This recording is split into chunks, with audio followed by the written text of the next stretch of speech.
the satanic Jews that control everything and mostly everybody. طب انا قاعد اكلمك من جوبا بسيم، افتح الواتس تبعه قول له وام، شوف كيف القتلى، شوف كيف قتلك فيديو يابا، ابنك قتل يهود، هاي دخلوا بسيم يابا.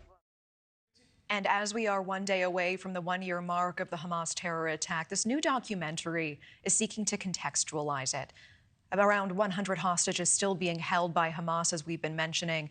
And the filmmaker here says he tries to connect the dots of the forces behind the attack. We do want to bring in now that filmmaker, French-Israeli filmmaker Pierre Rehov, who is live for us in Ashdod, Israel tonight. I certainly appreciate you joining us, Pierre, and I want to start by just asking, what was it like reliving that day while putting this together? Well, it was 1 year ago, as you know, and I was woken up at 6:30 in the morning by the sound of sirens. And since I've been living in Israel now for about 12 years, I've been already through a few other wars. When Hamas was firing rockets in the past, I was living in Tel Aviv, so rockets were also fired to Tel Aviv. At 6:30 in the morning, the sirens, and I didn't know what was going on. My wife was not with me. She was with her parents. We live much closer to Gaza than I do, even though I live 20 miles north of Gaza. And a friend of mine called me a little later, told me they are everywhere. Palestinians are invading Israel. Lock your doors, lock your windows. And that's how I found out that something not ordinary was happening and not comparable to whatever happened in the past and that I knew. So it was a little bit scary because I couldn't reach my wife for 2 hours after that. And knowing how close she was to the border, it was really a very, very difficult moment.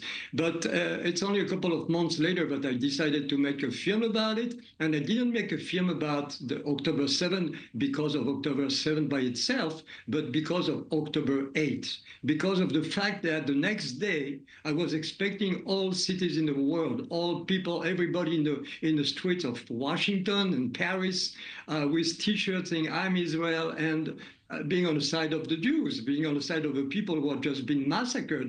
It was exactly the opposite. The next day, we could see all the young people in American universities rioting in favor of the Palestinians, not understanding absolutely anything about what was really going on here. And when a little later, Antonio Guterres, the Secretary General of the United Nations, said something trying to connect what Hamas did with the situation of the Palestinians and basically excusing Hamas for this massacre, this pogrom, by connecting with the situation of the Palestinians.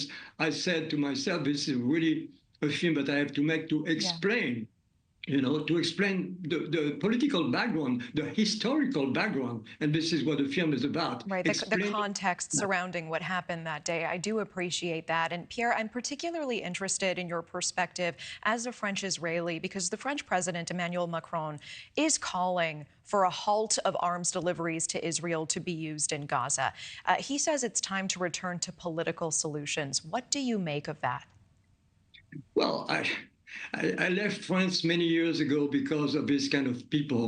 I think that Mr. Macron is receiving a lot of money from Qatar, and certainly that influences his political point of view. I don't think he ever had a political point of view anyhow, except for being for himself, Mr. Macron. So whatever he does and whatever he says about Israel actually doesn't matter at all. I think that Prime Minister Netanyahu said exactly what he had to say about him. And the rest of the world doesn't consider Macron like a very important personality. So I don't think a lot about it, to be honest. I appreciate that. And the film, again, is Pogroms. I certainly appreciate you coming and joining us tonight. And we encourage our viewers to take a look at this context. French-Israeli filmmaker Pierre Rehov, thank you so much for joining us live tonight. My pleasure. Thanks for watching. Go to joinnn.com to find NewsNation on your screen. And don't forget to click the red subscribe button below to get more of NewsNation's fact-driven, unbiased coverage.